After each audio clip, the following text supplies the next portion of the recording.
Good morning students. आज हम पढ़ेंगे पाठ 4 सुधा की डायरी के 3 पन्ने। यह पाठ डायरी शैली में लिखा गया है। जैसे डायरी लिखते हैं ना अपन रोज़, तो जो सुधा नाम की लड़की थी वो भी एक डायरी रोज़ लिखती थी। इस कहानी की लेखिका हैं डॉक्टर मधुपंत। इस पाठ में लेखिका ने मित्रता को अहमियत देते हुए सच्ची मित्रता के बारे में बताया है। यानी कि जो सच्चे मित्र होते हैं वो किस तरह से अपने मित्र की हर परिस्थिति में सहायता करते हैं और उनका साथ हमेशा देते हैं, चाहे कैसी भी परिस्थिति क्यों ना हो, अच्छी बुरी, वो ही सच्चा मित्र होता है। तो जो सुधा थी वो एक छात्रा थी और उसी के ऊपर ये पूरा पाठ आश्रित है। आज विद्यालय में मैत्री दिवस कुछ नए ढंग से मनाया गया। हमारी कक्षा अध्यापिका हमें एक बस्ती में ले गई। वहाँ पहुंचकर तो मुझे चक्कर ही आ गया, क्योंकि वहाँ चारों तरफ कीचड़, गंदगी और कूड़ा कचरा था। कौन लिख रहा है ये डायरी? ये डायरी लिख रही है सुधा। और सुधा ने अपनी डायरी में 1 अगस्त को लिखा कि 1 अगस्त को क्या था? Friendship day. और उस दिन उनकी टीचर उन्हें कहाँ लेकर गई? एक गंदी बस्ती में। और वहाँ उस बस्ती में इतनी कीचड़ और गंदगी थी कि उसे वहाँ पर जाते ही चक्कर आने लगे। एक और कुछ बच्चे फटे पुराने कपड़े पहने हुए एक टूटी गेंद व लकड़ी का तख्ता लेकर क्रिकेट खेल रहे थे।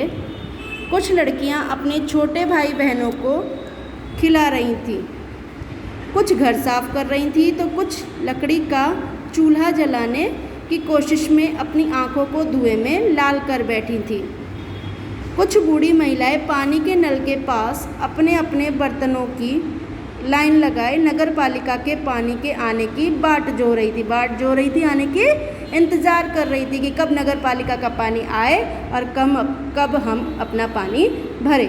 अजीब सा माहौल था, बिल्कुल दम घुटाने वाला। मतलब कि वो जो बस्ती थी इतनी कंजस्टेड थी कि वहाँ पर एक स्वस्थ व्यक्ति सही से सांस भी नहीं ले सकता था। हमारी शिक्षिका ने एक लंबा सा भाषण दिया कि किस प्रकार हमारे जैसे कई बच्चे परिस्थितिवश स्कूल नहीं जा पाते। धन का अभाव, माँ बाप की स्वयं की अशिक्षा और उदासीनता इनकी शिक्षा में बाधा बन जाती है। यानी कि जो बस्ती के लोग होते हैं वो अशिक्षित होते हैं, और वो जब खुद अशिक्षित होते हैं तो वो अपने बच्चों को भी शिक्षा नहीं प्रोवाइड करा पाते। बच्चे या तो स्कूल ही नहीं जाते, और यदि जाते हैं तो कई बच्चे बीच में ही पढ़ाई छोड़ देते हैं।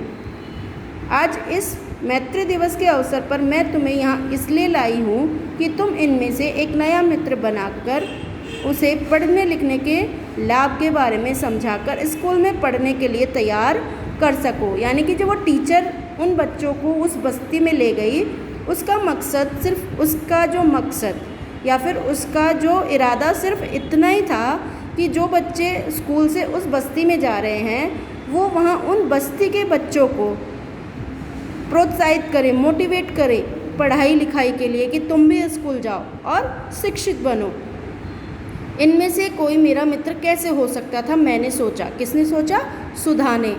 मुझे तो यह जगह ऐसी लग रही है जैसे मानो कपड़े में लगा एक भद्दा पैबंद। जैसे कपड़े जब फट जाते हैं ना तब उसको एक दूसरे कपड़े से सीलते हैं, दूसरा कपड़ा लगाकर, तो वही होता है एक भद्दा पैबंद।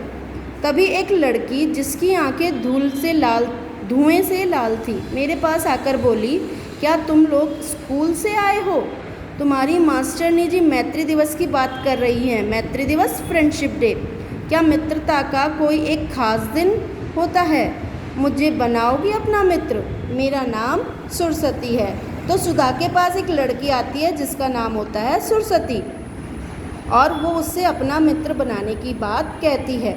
मुझे उसकी बात का उत्तर देने का मन ही नहीं हुआ, पर हमारी अध्यापिका पास ही थी, इसलिए मैंने सिर हिलाकर हामी भरी और उसे अपना नाम भी बताया।